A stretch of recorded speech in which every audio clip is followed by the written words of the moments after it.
Hello students, आज हम लोग स्टार्ट करने जा रहे हैं Uttarakhand specific current affairs. Uttarakhand specific current affairs, ठीक है। इसका रेलेवेंस है अभी जो आपका 29 जून को यूके पीसीएस प्रीलिम्स का जो पेपर होने जा रहा है 2025 का, उसके लिए हम लोग ये डिस्कशन कर रहे हैं, ठीक है। काफी टाइम से डिमांड थी एक्चुअली। जो बच्चे इंग्लिश मीडियम वाले हैं, इंग्लिश मीडियम वाले बच्चे, उनको इशू फेस हो रहा था क्योंकि जितनी भी करंट अफेयर्स की मैगजीन है उत्तराखंड से रिलेटेड वो सब हिंदी में है, मैक्सिमम हिंदी में है, इसलिए थोड़ा इशू फेस हो रहा था। तो हमने एक काम ये किया है, हम लोगों ने काफी एग्जॉस्टिव कवरेज किया है। यहाँ पे जितनी भी इंपॉर्टेंट न्यूज थी उत्तराखंड स्पेसिफिक, हमने सबको कवर कर दिया है। ये कवरेज एनालिसिस है आपका मई 2024 से लेके अप्रैल 2025 तक, ठीक है। तो हमने ऑलमोस्ट एक साल से ऊपर तक की कवरेज यहां पे रखी है। उसके पहले की जो कुछ इंपॉर्टेंट न्यूज रही होंगी, ठीक है, उनको हमने थोड़ा सा कवर कर लिया है एक्स्ट्रा। चलिए, इसको स्टार्ट करने से पहले मैं आपको ये बता दूं, हमने पूरे ये जो आप अभी आगे देखोगे, इस पूरे सेक्शन को हमने 6 पार्ट्स में डिवाइड किया है। Uttarakhand polity, Uttarakhand economy, Uttarakhand geography environment, Uttarakhand history culture and tourism, awards and honours, personalities, sports, ऐसे करके हमने इसको पूरा बांट दिया ताकि आपके लिए रिकॉल करने में, रिटेन करने में ये थोड़ा इजी रहे। इसके साथ साथ बहुत ही क्रिस्प नॉलेज मिलेगी आपको इसमें। बहुत हमने डिटेलिंग नहीं करी न्यूज की, जो एग्जैक्टली पूछा जा सकता है पेपर में, बस हमने उसी पे फोकस किया है। उसके साथ साथ जो इंपॉर्टेंट फैक्ट्स हैं उनको मैंने बोल्ड लेटर में कर दिया ताकि आप उनको एज इट इज याद कर सको। अब एक बात आप ये भी जान के चलो, उत्तराखंड पीसीएस जब हम फिल्म्स की बात करते हैं तो जो न्यूज रहती है वो मोस्टली फैक्चुअल रहती है। तो हमको बस कई जगह पे बस आगे ऐसे रीड करते हुए चले जाना है। वो काम हम लोग इसलिए भी करेंगे क्योंकि उससे हमको एटलीस्ट ये पता रहे कि इंपॉर्टेंट न्यूज क्या थी। मैं रीड करता हुआ चला जाऊंगा, लेकिन उसके साथ साथ आपको ये भी बताता चलूंगा कौन सी ज्यादा इंपॉर्टेंट न्यूज है जिनको आपको रिटेन करना है अपने दिमाग में, ठीक है। और साथ में अगर कुछ कॉन्सेप्ट इन्वॉल्व तो उसकी बात भी हम लोग कर लेंगे। ये जो डिस्कशन हो रहा है, मैं आपको इसकी पीडीएफ प्रोवाइड करा दूंगा। उस पीडीएफ में सारी न्यूज कवर्ड होंगी। उसको लेकिन इनहैंस करने के लिए आप एक बार ये डिस्कशन जरूर देखना, उससे आपको थोड़ा फोकस एरिया का एक आइडिया रहेगा, ठीक है। चलिए फिर स्टार्ट करते हैं। उत्तराखंड पॉलिटी से हम लोग स्टार्ट कर रहे हैं। पहली न्यूज है यूनिफॉर्म सिविल कोड पे, बहुत ही इंपॉर्टेंट न्यूज है, ठीक है। क्योंकि Uttarakhand first state in independent India में पहला स्टेट बन गया है जो कि यूनिफॉर्म सिविल कोड लेके आया है। यूनिफॉर्म सिविल कोड की बात कहां करी गई है? आर्टिकल 44 डीपीएसपी में करी गई है, ठीक है। तो अगर आपसे ये भी क्वेश्चन अगर पूछता है पहला स्टेट इंडिपेंडेंट इंडिया में कौन सा है, तो वो उत्तराखंड है। वैसे गोवा है, लेकिन गोवा में जो यूसीसी लाया गया है वो इस रूल के अंतर्गत लाया गया है, पोर्टुगीज सिविल कोड ऑफ 1867। तो ये प्री इंडिपेंडेंट कोड था, ठीक है, इसलिए इंडिपेंडेंट के बाद उत्तराखंड है। इसमें क्वेश्चन आपका ये भी बन सकता है, कौन सी वो कमिटी थी जिसने यूसीसी की बात करी थी, जो यूसीसी के लिए लाई गई थी। उस कमिटी को हेड किया था रंजना पी देसाई ने उसको हेड किया था। 2022 में वो कमिटी एस्टैब्लिश करी गई थी धामी गवर्नमेंट द्वारा, ठीक है। तो एक आपका क्वेश्चन इस पे बन सकता है। साथ ही साथ ये कब से इंप्लीमेंट हो रहा है? 27 जनवरी 2025 से इसको इंप्लीमेंट कर दिया गया। तो उसकी इंप्लीमेंट की डेट भी आपको याद करके जानी है। अच्छा, अब इसके कुछ इंपॉर्टेंट फीचर्स देख लेते हैं जो कि पेपर में पूछे जा सकते हैं। जो यूसीसी होता है एक्चुअली, ये आपके जो पर्सनल लॉज हैं उनके लिए हर एक, अभी तक ये होता था जो पर्सनल लॉज होते थे हर एक रिलीजियस कम्युनिटी का एक अलग होता था। उन्हीं में यूनिफॉर्मिटी लाने के लिए, एक सिंगल लॉ बनाने के लिए यूसीसी लाया गया है। तो ये उत्तराखंड में सब पे एप्लीकेबल होगा, irrespective of communities and religion. सब पे यूनिफॉर्म पर्सनल लॉ अब से इंप्लीमेंट होंगे। लेकिन ये एसटी पॉपुलेशन जो है, शेड्यूल्ड ट्राइब पॉपुलेशन जो उत्तराखंड की है, उन पे एप्लीकेबल नहीं होगा। तो ये एक्सेप्शन यहां पे ये है, आपको ये चीज याद करके जानी है, ठीक है। यूनिफॉर्म पर्सनल लॉज फॉर किसके लिए होता है? ये पर्सनल लॉज होते हैं मैरिज के लिए, डाइवोर्स के लिए होते हैं, इनहेरिटेंस के लिए होते हैं। तो अब कोई भी रिस्पेक्टिव ऑफ रिलीजन, कम्युनिटी, आप किसी से बिलोंग करो, सब पे आपका marriage related, divorce related, inheritance related same law पे एप्लीकेबल होगा, ठीक है। इसी का एक फीचर ये भी है, इसी के अंतर्गत आ जाता है कंपलसरी रजिस्ट्रेशन फॉर मैरिज, ठीक। Uniform minimum age of marriage भी इसने कर दिया है सबके लिए 21 साल। मेल के लिए, 18 साल फीमेल के लिए। इसके साथ साथ ये क्या, ट्रिपल तलाक, पॉलीगैमी, निकाह हलाला, इंस्टेंट तलाक, इन सब पे बैन कर दिया है। एक स्पेशल फीचर आप ये भी देखना, लिव इन रिलेशनशिप की बात करी गई यूनिफॉर्म सिविल कोड में, ठीक है। अब कोई भी अगर लिव इन रिलेशनशिप में रह रहा है तो उसको कंपलसरी रजिस्ट्रेशन कराना पड़ेगा, ठीक है, कंपलसरी रजिस्ट्रेशन भी कराना पड़ेगा। इसके साथ साथ एक चीज और इसमें करिए कि अगर कोई बच्चा पैदा होता है इस यूनियन की वजह से तो उनको भी प्रॉपर्टी में हक मिलेगा। फाइन। तो इतनी इंपॉर्टेंट बातें हैं यूसीसी से रिलेटेड जो आपको पढ़ के जानी है पेपर में, इन पे क्योंकि प्रीलिम्स में डायरेक्ट क्वेश्चन बन सकते हैं। चलिए अगला देखते हैं। 2 new municipal corporation in UK, ठीक है। अभी अभी 2 नए म्यूनिसिपल कॉर्पोरेशन बनाए गए हैं उत्तराखंड में इसी साल। उनके नाम क्या क्या है, सॉरी वो कहां बनाया गया, पिथौरागढ़ को बनाया गया है और अल्मोड़ा को बनाया गया है। इस वजह से अब क्या हो गए, टोटल जो म्यूनिसिपल कॉर्पोरेशन हो चुके हैं वो 11 हो चुके हैं, ठीक है। 11 म्यूनिसिपल कॉर्पोरेशन अब उत्तराखंड में है। 5 उसमें से कुमाऊं रीजन में है, 6 गढ़वाल रीजन में है, ठीक। तो आपसे ये भी पूछ सकते हैं कौन से वो 2 नए हैं जिनको म्यूनिसिपल कॉर्पोरेशन घोषित किया गया है। उसमें से टोटल कितने हो गए म्यूनिसिपल कॉर्पोरेशन उत्तराखंड में, और कुमाऊं में कितने हैं और गढ़वाल में कितने हैं, इतनी चीजें आपसे पूछ सकते हैं। एक बार इनके नाम भी आप देख लेना, ठीक है, क्योंकि 11 है, बहुत ज्यादा नहीं है, तो आप इनको एक बार देख लेना। मे बी जो रिटेन हो सकता है देखने, 1-2 बार आप देखोगे तो रिटेन भी रह जाए दिमाग में। फाइन। तो इतनी चीजें करके जाओ। अगली चीज, 2 तहसील नेम चेंज, 2 तहसीलों का नाम बदला गया है उत्तराखंड में। काफी न्यूज में था ये। जोशीमठ का नाम बदल के ज्योतिर्मठ कर दिया गया है जो कि चमोली में है। कोसिया कटोली का नाम बदल के क्या कर दिया गया, कैची धाम कर दिया गया जो कि नैनीताल में है, ठीक। तो आपको ये भी याद कर लेना, किसके डिस्ट्रिक्ट में पढ़ते हैं, ये तो क्या सबको ही पता होगा, इसको भी देख लेना, ये भी पता ही होगा सबको। चलिए अगला देखते हैं। 15 places name change in UK, 15 जगहों का नाम बदला गया है उत्तराखंड के अंदर। अब ये एक बार मैं आपको बस ये रिकमेंड करूंगा भाई, 15 याद करना बहुत टफ हो जाता है, इसलिए मैं आपको बोलूंगा 1-2 बार बस इनके नाम ऐसे रीड करके चले जाना, हो सकता है कुछ चीजें दिमाग में रिटेन रह जाएं। इससे ज्यादा इसको ज्यादा पढ़ने की जरूरत नहीं है। नेक्स्ट, विद्या समीक्षा केंद्र फॉर हायर एजुकेशन। देखो ये देहरादून में अभी इनॉग्रेट किया गया है, विद्या समीक्षा केंद्र फॉर हायर एजुकेशन के लिए। हायर एजुकेशन की एक एनालिसिस करने के लिए, एक उनमें सर्वेलेंस करने के लिए, एक समीक्षा करने के लिए विद्या समीक्षा केंद्र बनाया गया है जो कि देहरादून में होगा। ये अपनी तरीके का पहला है पूरे इंडिया में। अब अगर कोई चीज पहली हो रही है ऑल ओवर इंडिया तो बहुत इंपॉर्टेंट हो जाती है, इसीलिए जो न्यूज है इंपॉर्टेंट है। तो पहला विद्या समीक्षा केंद्र कहां फॉर हायर एजुकेशन कहां पे इनॉग्रेट किया गया, देहरादून में। अगली न्यूज है, Uttar Pradesh zamindari destruction and land reforms act 1950 amendment bill 2025 में। ये जो एक्ट था इसमें एक अमेंडमेंट किया गया है, अमेंडमेंट बिल लाया गया है 2025 में। इंपॉर्टेंट है काफी।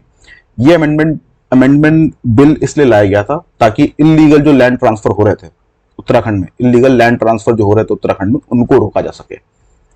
इसके जो इंपॉर्टेंट प्रोविजंस है वो मैंने यहाँ पे नोट कर दिए हैं, ठीक है। पहला इंपॉर्टेंट प्रोविजन ये कि आउटसाइडर्स, जो स्टेट के बाहर के लोग हैं, वो no longer buy land for agriculture horticulture in hilly district. अब से देखो टोटल 13 डिस्ट्रिक्ट हैं, 13 में से ये मान के चल रहे हैं कि 2 हिली डिस्ट्रिक्ट है, सॉरी 11 हिल डिस्ट्रिक्ट है और 2 को इन्होंने माना है ये हिल डिस्ट्रिक्ट नहीं है, ये उधम सिंह नगर और हरिद्वार को। तो इनका कहना यह है कि जो 11 डिस्ट्रिक्ट है यहां पे अब से कोई भी बाहरी यहां पे लैंड नहीं खरीद सकता। किस पर्पस के लिए, एग्रीकल्चर के लिए और हॉर्टिकल्चर के लिए। इन 2 चीजों के लिए बाहरी इंसान यहां पे लैंड नहीं खरीद सकता। इन 2 जगह पे खरीद सकता है लैंड, किसके लिए, एग्रीकल्चर हॉर्टिकल्चर के लिए, उधम सिंह नगर और हरिद्वार में। यहां पे अभी भी खरीद सकता है, लेकिन अगर वो खरीद सकता है तो उस पर एक शर्त भी लगाई गई है कि चीजें बहुत ज्यादा स्ट्रिक्ट कर दी गई हैं। आपको गवर्नमेंट परमिशन लेनी पड़ेगी, ठीक है, उसके बाद ही आप इन 2 जगहों पे भी ले सकते हो। यहां पे तो ले सकते हो लेकिन गवर्नमेंट परमिशन के साथ, और यहां पे तो आप ले ही नहीं सकते, ठीक। पहली बात तो ये हो गई। दूसरी बात ये कह रहे हैं, ये जो नए लॉ जो लाए गए हैं, जो ये अमेंडमेंट बिल किया गया है उसके तहत जो नए लॉज आए हैं वो म्यूनिसिपल कॉर्पोरेशन, सॉरी म्यूनिसिपल और कैंटोनमेंट बोर्ड एरियाज जो होंगे, म्यूनिसिपल एरियाज और कैंटोनमेंट बोर्ड एरियाज जो होंगे, इन 2 जगह पे, चाहे वो 13 में से कोई भी जगह हो, अगर उनकी जो म्यूनिसिपैलिटी होगी और जो कैंटोनमेंट बोर्ड एरियाज होंगे, वहां पे लॉज एप्लीकेबल नहीं होंगे। मतलब वहां पे लोग अभी भी, अगर ये लोग कुछ रूल लेके आते हैं तो लोग खरीद सकते हैं अपने हिसाब से, इनको उससे बाहर रखा गया है इस पूरे प्रोसेस से। इसके साथ साथ तीसरी बात ये कह रहा है कि आउटसाइडर्स जो है, अगर उनको हाउसिंग के लिए लैंड चाहिए, मतलब घर बनाने के लिए उनको लैंड चाहिए, तो इन एरियाज के बाहर, इन एरियाज के बाहर अगर वो लैंड खरीदना चाह रहे हैं तो बस वो 250 स्क्वायर मीटर खरीद सकते हैं। ठीक है, इतना लैंड घर बनाने के लिए आउटसाइडर्स खरीद सकते हैं अगर वो इन एरियाज के बाहर खरीदना चाह रहे हैं तो। ठीक है, तो ओवरऑल बात ये थी, इतनी बातें आपको उसके बारे में जाननी जरूरी है प्रीलिम्स के लिए। मेंस के लिए एक अलग एनालिसिस हो जाता है, वो जो हम मेंस के लिए बनाएंगे करंट अफेयर्स, तब उसमें देखा जाएगा। चलिए अगला क्वेश्चन देखते हैं, अगला ये देखते हैं, टॉपिक देखते हैं। अच्छा, उत्तराखंड विधानसभा बाय इलेक्शंस हुए थे 2024 में, थोड़ी पुरानी न्यूज है, लेकिन ये आई गेस जून की बात होगी शायद, अब एग्जैक्टली मुझे नहीं आता था, लेकिन थोड़ी पहले की न्यूज है। फिर भी आप इतना जान लो, बद्रीनाथ और मैंगलोर में हुआ था और दोनों सीटें कांग्रेस ने जीती थी। ठीक, अब वन लाइनर देखते हैं, जो कि बस आपको एक एक लाइन में चीजों को बस पता होनी चाहिए, उस टाइप की जो न्यूज होती है, डिटेलिंग की जरूरत नहीं होती, उनको देख लेते हैं एक बार। ओके, पहली न्यूज है टाटा ट्रस्ट। इसने क्या चालू किया है, माइग्रेशन रोकने के लिए, खास करके बॉर्डर एरिया से उसने स्किल ट्रेनिंग की इनिशिएटिव स्टार्ट करी है। तो आपसे डायरेक्टली क्वेश्चन ये पूछ सकते हैं कि उत्तराखंड में माइग्रेशन रोकने के लिए स्किल ट्रेनिंग प्रोवाइड करके किसने एक स्कीम चालू करी है। ठीक, तो उसका आंसर हो जाएगा टाटा ट्रस्ट, ऐसे क्वेश्चन बनेगा आपका, इसलिए इसको इस तरीके से आप देख सकते हो। अगला बोल रहा है Uttarakhand government approves 10% horizontal reservation for in jobs for statehood agitators. ठीक, जिन लोगों ने उत्तराखंड जो 2000 में अलग हुआ था यूपी से, उसको स्टेट बनाने में जो लोग एजिटेटर्स थे, उनको 10% हॉरिजॉन्टल रिजर्वेशन मिलेगा अब गवर्नमेंट जॉब्स में। हॉरिजॉन्टल रिजर्वेशन, वर्टिकल नहीं है ये, हॉरिजॉन्टल। मतलब अगर वो जनरल में लाई कर रहे हैं तो जनरल में भी 10% मिलेगा, अगर वो SC ST में लाई कर रहे हैं तो वहां पे भी उनको 10% मिलेगा, अगर वो लोग OBC में लाई कर रहे हैं तो वहां पे भी उनको 10% मिलेगा। तो ये होता है हॉरिजॉन्टल रिजर्वेशन। तो उनको 10% हॉरिजॉन्टल रिजर्वेशन मिलेगा गवर्नमेंट जॉब्स में, किनको, स्टेटहुड एजिटेटर्स को और उनके डिपेंडेंट को भी। फाइन, और सेम इसी तरीके से 30% हॉरिजॉन्टल रिजर्वेशन किसको दिया जा रहा है, वुमेन ऑफ द स्टेट। ये दो फैक्ट आप याद करके जाना, उत्तराखंड ने पहले भी पूछे हुए इस टाइप के क्वेश्चन। फाइन, चलो अगला देखते हैं। UK cabinet approves formation of state transgender welfare board. जो ट्रांसजेंडर जो सोसाइटी होती है LGBTQ, उनके वेलफेयर के लिए उत्तराखंड ने अभी अभी एक ये बोर्ड बनाया है, तो आपको पता होना चाहिए। अब अगर वो ये दे देंगे उत्तराखंड पहला स्टेट था ऐसा, तो गलत है, और भी जगह पे बोर्ड बन चुके हैं इस टाइप के। फाइन, अगला देखो, उत्तराखंड गवर्नमेंट सेलिब्रेटेड 23 मार्च 2025 एज सेवा दिवस। ठीक, ये किस लिए मनाया इन्होंने, 23 मार्च 2025 को सेवा दिवस की तरह इन्होंने मनाया, इसलिए क्योंकि 3 साल पुष्कर सिंह धामी गवर्नमेंट के पूरे हो गए थे। इस बात को कॉमेमोरेट करने के लिए 23 मार्च को इन्होंने सेवा दिवस मनाया। Next, Uttarakhand legislative assembly has adopted national e Vidhan application NeVA and transform into a digital house. ठीक है, इन्होंने नेवा करके एक चीज होती है, इसको इन्होंने अडॉप्ट किया है और इसी के साथ अब वो डिजिटल हाउस हो चुका है। जो उत्तराखंड की जो लेजिस्लेटिव असेंबली है, विधानसभा जो है, अब वो डिजिटल विधानसभा बन चुकी है। मतलब कि वहां पे सारा काम अब जो है वो ऑनलाइन हो रहा होगा, सारे डॉक्यूमेंट जो है वो ऑनलाइन मेंटेन हो रहे होंगे। फाइन, अगला देखो, इंडिया फर्स्ट सैन्य धाम बीइंग बिल्ट इन देहरादून में सैन्य धाम बन रहा है। ठीक है, जो मार्टियर्स हैं हमारे कंट्री के, जिन्होंने अपनी शहादत दी है, उनको एक तरीके से उनकी शहादत को सेलिब्रेट करने के लिए हम लोग सैन्य धाम बना रहे हैं। कहाँ पे, देहरादून में। और ये 5th धाम, जैसे 4 धाम आपको पता ही उत्तराखंड में है 4 धाम, इसको हम लोग एक तरीके से 5th धाम भी बोल रहे हैं। ठीक, एंटी करप्शन हेल्पलाइन नंबर क्या है, ये अक्सर एक्चुअली न्यूज में रहती है, इसलिए इनको मैंने कवर कर दिया। एंटी करप्शन हेल्पलाइन नंबर क्या है, 1064, और CM हेल्पलाइन नंबर उत्तराखंड की क्या है, 1905। ठीक है, अपनी सरकार पोर्टल, इसको भी आप देख लेना, ये भी ऐसे न्यूज में रहता है।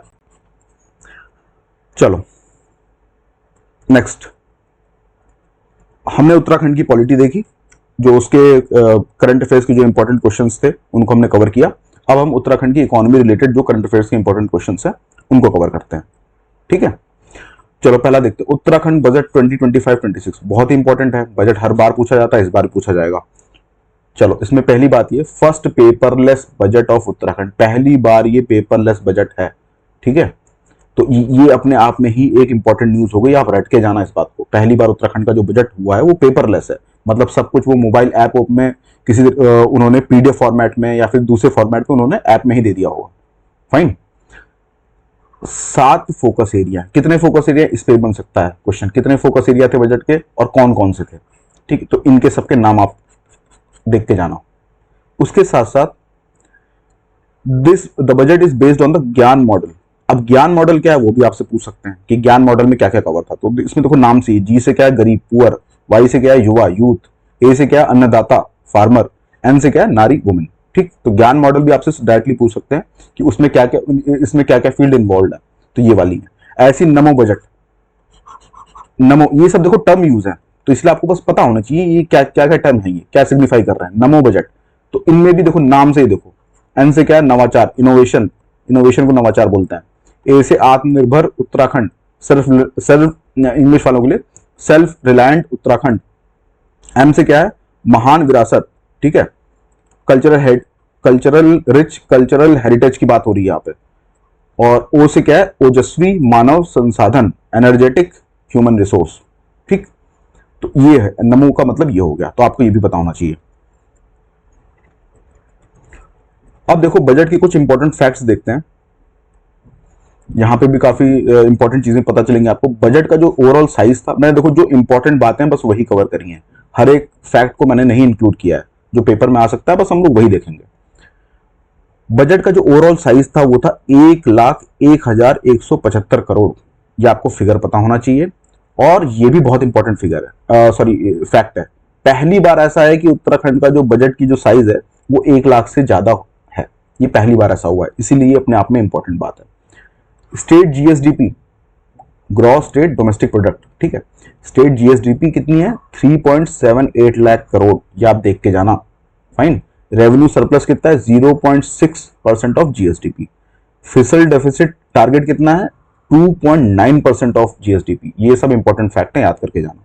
पर कैपिटा इनकम, ये बहुत इंपॉर्टेंट फैक्ट है, 2.75 लाख है, और ये जो इंडिया का जो पर कैपिटा इनकम है उससे ज्यादा है, इंडिया का समवेयर अराउंड 2 लाख के आसपास है, ठीक। यहां पे इनका कितना है 2.7 लाख करोड़। उसके साथ साथ परसेंट इंक्रीज हुआ है, जो पर कैपिटा इनकम है वो इंक्रीज हुआ है, कितने परसेंट से 11.33% से। और ये हम किस पे कैलकुलेट कर रहे हैं, कब से इंक्रीज हुआ, जो पिछले साल जो पर कैपिटा इनकम था उससे अगर आप कंपेयर करोगे तो 11.33% का इंक्रीमेंट दिखेगा आपको। सेक्टर वाइज कंट्रीब्यूशन बहुत इंपॉर्टेंट है, जीडीपी में हर एक सेक्टर, 3 सेक्टर होते हैं आपको पता होगा, प्राइमरी सेकेंडरी टर्शियरी, हर एक सेक्टर कितना कंट्रीब्यूट कर रहा है। ये देखो प्राइमरी 9.8, सेकेंडरी 43, टर्शियरी 46। तो आपसे सीधे पूछ सकते हैं एक एक का कौन कितना कंट्रीब्यूट कर रहा है, या फिर आपको इसको किसी ऑर्डर में अरेंज करने को बोल सकते हैं कि सबसे ज्यादा कौन कर रहा है, सबसे कम कौन कर रहा है। फाइन। चलो अब आगे देखते हैं रेसिप्ट्स और एक्सपेंडिचर, ये 2 चीजें देखते हैं, रेसिप्ट्स और एक्सपेंडिचर। रेसिप्ट्स क्या होता है, रेसिप्ट्स मतलब पैसा कहां से आया, एक्सपेंडिचर का मतलब क्या है पैसा कहां पे हमने खर्च किया। तो बजट में गवर्नमेंट के पास पैसा कहां कहां से आया उसकी बात देखोगे तो रेवेन्यू, एक होता है रेवेन्यू रेसिप्ट, एक होता है कैपिटल रेसिप्ट।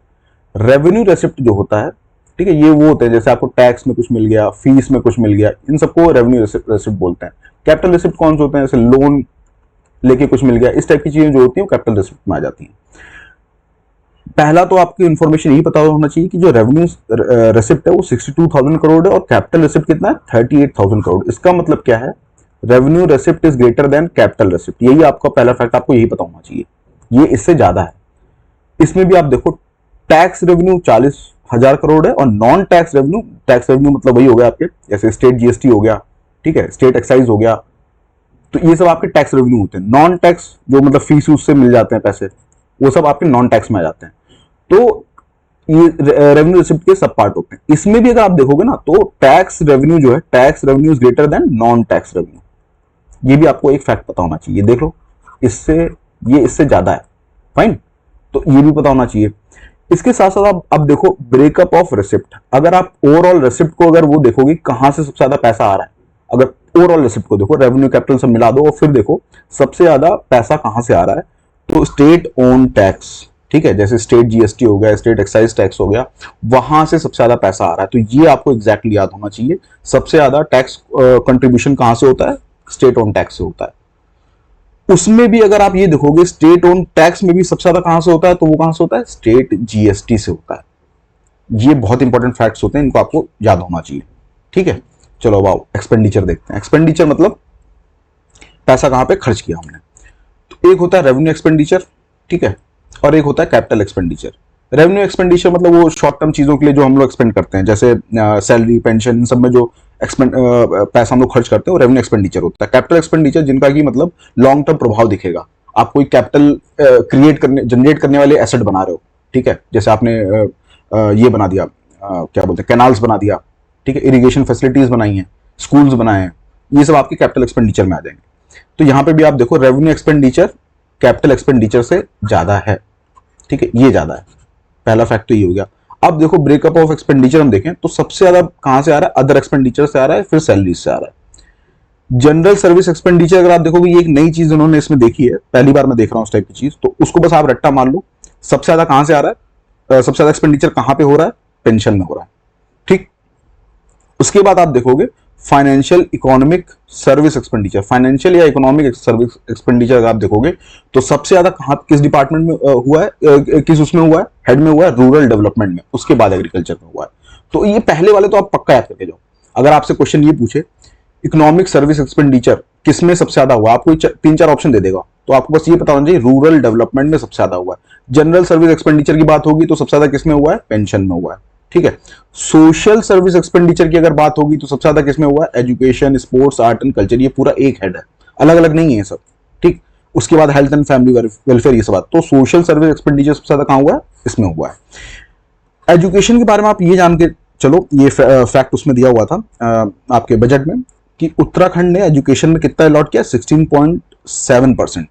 तो सबसे ज्यादा एक्सपेंडिचर अगर किसी एक इंडिविजुअल हेड में किया है तो वो एजुकेशन में किया है, ठीक है। आपसे वो 4 ऐसे दे देगा, एजुकेशन, हेल्थ, पुलिस, ठीक। तो उसमें आपको अगर टिक मारने को बोलेगा तो आप एजुकेशन पे टिक करोगे।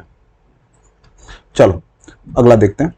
इसी में बजट में आगे कुछ चीजें और हैं, कुछ इंपॉर्टेंट फंड अलॉटमेंट्स हैं, ठीक है। ये इन चीजों पे कितने कितने फंड, ये कई सारे दिए हुए, तो उसमें जो मुझे इंपॉर्टेंट लगे मैंने आपके लिए कोट कर दिए हैं।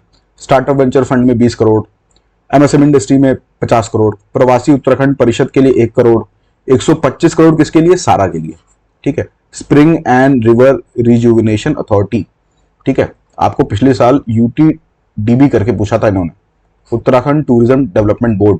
तो आप ये मान के चलो इस बार आपसे सारा का फुल फॉर्म भी पूछ सकते हैं। ये वाटर कंजर्वेशन के लिए बनाई गई थी ये बॉडी, ठीक। इसका फुल फॉर्म होगा spring and river rejuvenation authority. River front development में देखो 2 चीजों की बात करी गई है, एक शारदा कॉरिडोर की, एक हरिद्वार ऋषिकेश गंगा कॉरिडोर बन रहा है यहाँ पे, हरिद्वार से ऋषिकेश के बीच में गंगा कॉरिडोर बन रहा है। इसी तरीके से शारदा कॉरिडोर बन रहा है, ये बहुत इंपॉर्टेंट हो रहा है, टनकपुर इन चंपावत, इसको आप याद करके जाओ, ये आ सकता है एज इट इज कि शारदा कॉरिडोर कहां पे है, टनकपुर चंपावत में है। इसी के साथ फंड्स कहां अलॉट किए, जामरानी डैम में, सोंग डैम में, लखवार डैम में। जामरानी डैम जो है गोला रिवर पे है नैनीताल में, और इससे बेनिफिट किसको मिलेगा, उत्तराखंड के नैनीताल और उधम सिंह नगर को, और यूपी के बरेली और रामपुर को। ये फैक्ट ज्यादा इंपॉर्टेंट है। जामरानी डैम जो है वो किस नदी पे है, गोला रिवर नैनीताल में। सोंग डैम किस नदी पे, सोंग रिवर पे। तो आपसे ये तो नहीं पूछेंगे क्योंकि वो नाम उसी में दिया हुआ है, लेकिन ये जान के चलो सोंग रिवर किसकी ट्रिब्यूटरी है, गंगा की। और ये कहां पे है, ये डैम कहां पे, देहरादून में। लखवार डैम कहां पे, यमुना नदी देहरादून में, ठीक है। तो ये तीनों क्योंकि बजट में मेंशन है तो आप इनको अच्छे से इनके नाम याद करके जाओ और कहां पे हैं और किस नदी पे हैं, इतनी बातें इनके बारे में आप करके जाओ। चलो नेक्स्ट देखते हैं, बहुत इंपॉर्टेंट न्यूज है। Uttarakhand government constitutes state finance commission, ठीक है। उत्तराखंड गवर्नमेंट ने स्टेट फाइनेंस कमीशन बनाया है। स्टेट फाइनेंस कमीशन का काम क्या होता है, ये रिकमेंड करते हैं कि कितना पैसा पीआरआई और अर्बन लोकल बॉडीज को, या थर्ड टियर ऑफ जो गवर्नेंस है उसको हमको कितना पैसा स्टेट गवर्नमेंट को डिवेल्युएट करना है, ठीक है। तो ये पहली बात तो ये जान के किस नंबर की ये थी, ये 6th स्टेट फाइनेंस कमीशन थी, ठीक है। और ये आपको ये भी पता होगा कि ये कॉन्स्टिट्यूशनल बॉडी होती है, इसको गवर्नर बनाता है अंडर आर्टिकल 243I, ठीक है। ये बहुत इंपॉर्टेंट है, 3 मेंबर बॉडी है ये, जिसको कि हेड कौन करेंगे, उसके चेयरमैन कौन होंगे, एन रविशंकर होंगे, और बाकी के 2 के नाम ये है, पीएस जंगपांगी और एमसी जोशी। ये इंपॉर्टेंट फैक्ट है, 3 मेंबर बॉडी है और इसको हेड कौन कर रहे हैं, एन रविशंकर। इसका टेन्योर 1 साल का है, मतलब इसको 1 साल में अपनी रिकमेंडेशन देखनी है और इनकी रिकमेंडेशन, जो ये रिकमेंडेशन देंगे, उसके बाद जो रिकमेंडेशन जो फॉलो करी जाएगी वो कब से फॉलो करी जाएगी? 1 अप्रैल 2026 से अगले 5 साल के लिए। ठीक, इंपॉर्टेंट न्यूज है, इस पे क्वेश्चन पक्का आएगा। ये भी अगली न्यूज भी बहुत इंपॉर्टेंट है। Khurpia farm to be set up as smart industrial city.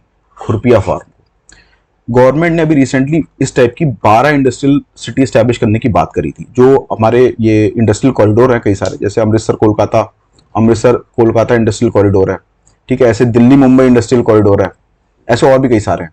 तो ये बात कर रहे हैं कि वहां पे हम लोग 12 इंडस्ट्रियल सिटीज बनाएंगे। ठीक, उनमें से एक जो है वो खुरपिया फार्म है। कहां पे? उधम सिंह नगर डिस्ट्रिक्ट में पड़ता है खुरपिया फार्म। वहां पे भी हम लोग एक स्मार्ट इंडस्ट्रियल सिटी बनाएंगे under Amritsar Kolkata industrial corridor. ये भी आपको पता होना चाहिए, ठीक है। और इसका मकसद क्या है? अभी तक की जो इंफॉर्मेशन निकल के आ रही है उससे ये पता चल रहा है कि इनका मकसद ये खुरपिया फार्म को एक ऑटोमोबाइल हब की तरह डेवलप करना है। आपको पता होगा उधम सिंह नगर में कई सारे ऑटोमोबाइल मैन्युफैक्चरिंग यूनिट्स है, तो इसीलिए इसको खुरपिया फार्म को ये लोग ऑटोमोबाइल हब की तरह डेवलप करेंगे। और ये जो इंडस्ट्रियल सिटी होंगी एक तरीके से प्लग एंड प्ले मॉडल पे काम करती हैं, ठीक है।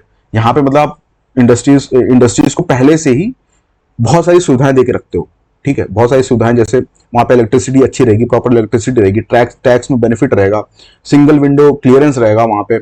तो उनको जो चीजों में उनको टाइम लगता है एस्टैब्लिश करने में, जब एक बार वो आते हैं तो वो चीजें पहले से उनको प्रोवाइड कर रखा जाएगा ताकि वहां पे वो लोग बहुत इफिशिएंटली काम कर सकें।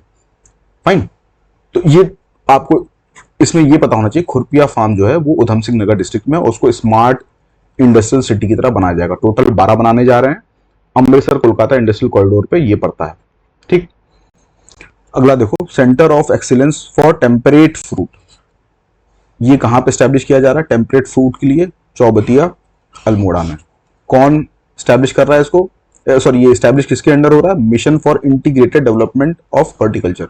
आपको पता होगा उत्तराखंड में ट्रॉपिकल और टेम्परेट दोनों टाइप के फ्रूट्स मिलते हैं। टेम्परेट एप्पल हो गया, पीचेस हो गया, ठीक। तो इसीलिए उन पे सेंटर ऑफ एक्सीलेंस का मतलब क्या हुआ कि इन पे रिसर्च किया जाएगा, टेम्परेट फ्रूट्स पे रिसर्च किया जाएगा। ये कहां पे स्टैब्लिश कर रहे हैं? चौबटिया अल्मोड़ा में। नेक्स्ट देखते हैं, integrated horticulture development promotion project. ये एक प्रोजेक्ट है जिसको कि ज्वाइंटली लॉन्च कर रही है जिका, जो कि जापान इंटरनेशनल कोऑपरेशन एजेंसी है, और यूके डिपार्टमेंट ऑफ हॉर्टिकल्चर। ये एक तरीके से उत्तराखंड में हॉर्टिकल्चर को प्रमोट करने के लिए। लेकिन ये अभी स्टार्टिंग में फोकस करेंगे सिर्फ 2 डिस्ट्रिक्ट पे, टिहरी गढ़वाल और नैनीताल डिस्ट्रिक्ट पे। इन 2 डिस्ट्रिक्ट पे ये लोग फोकस करेंगे। और आपसे ये पूछ सकते हैं कि ये किस कंट्री की सहायता से ये प्रोजेक्ट चल रहा है, तो आपको इतना पता होना चाहिए, जापान की सहायता से ये प्रोजेक्ट स्टार्ट किया जा रहा है उत्तराखंड में, ठीक है, हॉर्टिकल्चर को प्रमोट करने के लिए। उत्तराखंड लिवेबिलिटी इंप्रूवमेंट प्रोजेक्ट, ठीक है। लिवेबिलिटी मतलब एक तरीके से शहरों में लोगों को सुविधाएं बेटर दी जाए ताकि वो अच्छे से रह सकें, उसके लिए एक प्रोजेक्ट चालू किया गया है। ये प्रोजेक्ट गवर्नमेंट ऑफ इंडिया और एशियन डेवलपमेंट बैंक ने इस प्रोजेक्ट के लिए डील साइन करी है, जिसमें कि 200 मिलियन लोन प्रोवाइड करेगा Asian development bank government of India Uttarakhand को, ठीक है, ताकि वो इन एरियाज में water supply, sanitation, urban mobility, इन सबको इंप्रूव कर सकें। और इसमें को फाइनेंस कौन कर रहा है? यूरोपियन इन्वेस्टमेंट बैंक को फाइनेंस कर रहा है इस प्रोजेक्ट को। तो मोस्ट प्रोबेबली एडीबी पे आ सकता है क्वेश्चन कि कौन सी ऐसी बैंक है जो इस प्रोजेक्ट को उत्तराखंड में लॉन्च कर रही है, या कौन सी ऐसी ग्लोबल ऑर्गेनाइजेशन है। नेक्स्ट क्वेश्चन देखते हैं, Uttarakhand leads in employment growth. देखो, एक कुछ टाइम पहले एक सर्वे रिपोर्ट आई थी, periodic labour force survey report 2023-2024। Fine, उसमें कुछ इंपॉर्टेंट ट्रेंड उन्होंने उत्तराखंड के बारे में बताया है। जैसे पहली बात ये बताइए, इन अनएम्प्लॉयमेंट रेट जो उत्तराखंड में है वो घटा है 4.5% से 4.3%। तो अब उत्तराखंड में अनएम्प्लॉयमेंट रेट कितना हो गया? 4.3% हो गया। आपको पता होना चाहिए। देखो, इस टाइप के जो फैक्ट होते हैं ना, ये आप मेंस के लिए भी यहां से उठा सकते हो। ये रिपोर्ट को कोट करो और इस फैक्ट को कहीं पे लिख लो मेंस के लिए, क्योंकि मेंस में भी आपके काम आएंगे। Youth labour force participation increase हुआ है उत्तराखंड में 43 से 49%, ठीक। ये इंक्रीज भी हुआ है और कितना हो चुका है? 49% हो चुका है। अनएम्प्लॉयमेंट रेट डिक्रीज हुआ था और कितना हो गया था? 4.3%। Surpassing national average. तो उत्तराखंड का जो लेबर फोर्स पार्टिसिपेशन रेट है वो हमने देखा 49% है, और इंडिया का कितना है 46.5%। तो एक तरीके से उत्तराखंड का जो लेबर फोर्स पार्टिसिपेशन रेट है वो इंडिया के पार्टिसिपेशन रेट से ज्यादा है। ये फैक्ट भी आपको पता होना चाहिए। ये सब चीजें आपकी मेंस में भी काम आ सकती हैं, प्री में तो आ ही सकती हैं, डायरेक्टली आपसे ये सब डेटा पूछ सकते हैं।